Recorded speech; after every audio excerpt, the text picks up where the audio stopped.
There's so many different ways to describe monastic life. Very simply put, it's a vocation. It's a call, really the finding of yourself in God. It's a place full of trees and redwood trees and fir trees and animals and quiet and stars, and it's a place where you're in touch with the earth, the seasons of the year, night and day, spring, summer, and fall. I marvel at that. It's just so beautiful, and I feel very, very much a part of creation.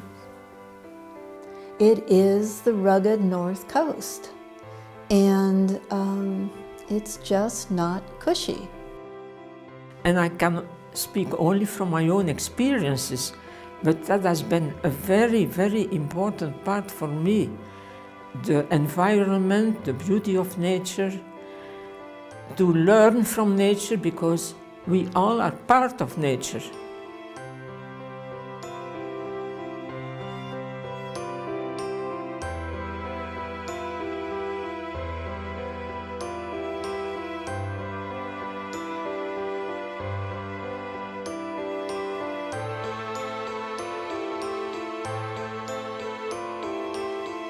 And sometimes people come and say, there is such simplicity or such peace, but it's because the simplicity of the church.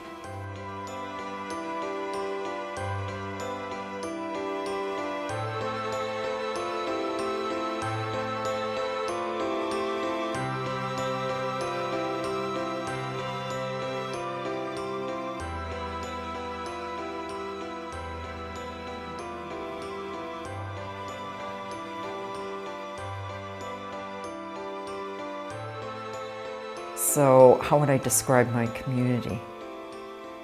I would say it's very alive, from the eldest to the youngest. There's a vitality in our life together. They know how to celebrate, they laugh well and weep well. And it is challenging because you live day in and day out, with the same group of people. The struggle is personalities, characters and all that, You pray together, you eat together, and the challenge comes to be able to accept the other and accept yourself and not to judge, because that's where God is working in you. Through that community, even though it is not easy, even though it is hard. Yes. That's a common illusion about monastic life, that somehow we all just, kind of go off into our own little world. But it's definitely community, and that's the most important aspect. And that is helpful to strengthen self-knowledge, because self-knowledge is very important in our life. You learn and grow while being nurtured by those elders and wisdom figures in the community, and they really are a grace. Yeah, I find it very broadening, and it's an invitation to grow. It's an invitation to be open, to be opened by the goodness and of other people that are different. Differences are a blessing. None of us alone can be what we are together.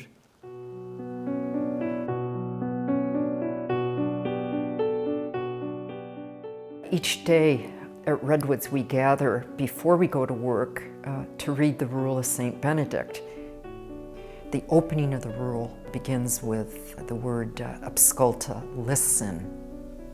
Listen. The divine voice is calling, listen. The monastic journey is learning how to listen. I don't think we ever stop learning how to listen deeply inside and out.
It starts early and it ends at night.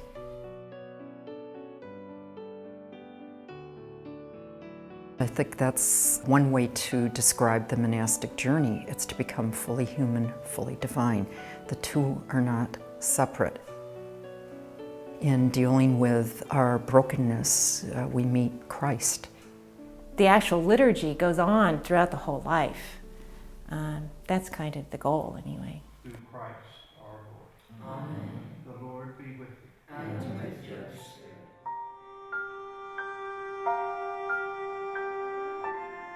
Something in you says, this is what I need to be about. There's a vocational call which doesn't leave you at rest if you don't pay attention. And periodically I would think, oh, Annette, maybe you could be a monk. And I said, oh, no, Annette, you can never be a monk.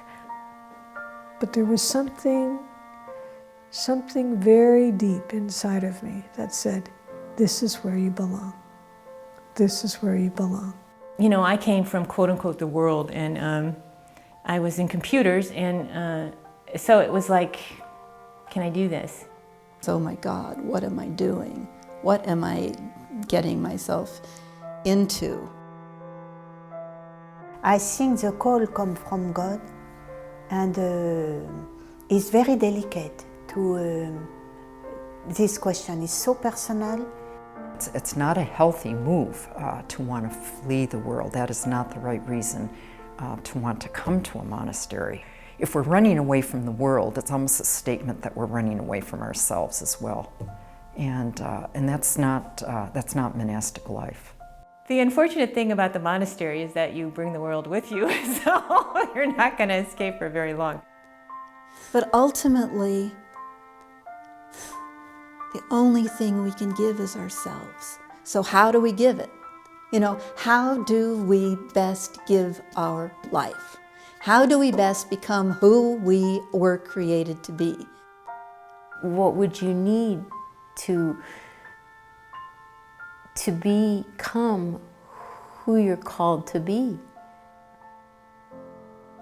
Do you desire silence? Are you comfortable with receiving direction in your life? What about simplicity? Are you open to living a simple life? Who is Christ for you? Does it give you life when you think about it, or when you look forward to it? But for someone that is discerning what is God's call, I would say that for me, the answer is prayer. Without prayer, I don't think I would have been able to find my vocation. Without prayer, I wouldn't have been able to say yes to God. You know, without prayer, I wouldn't have listened to God calling me to this community. This way of life is about prayer. If somebody comes for something else, it's wasting their time. I think when we're really seeking, God doesn't let us down. God's there. We just have to hang in there with the authenticity of our search. And to quote our Cistercian tradition, when we are really seeking, it's God who's also seeking us. So we will find our way.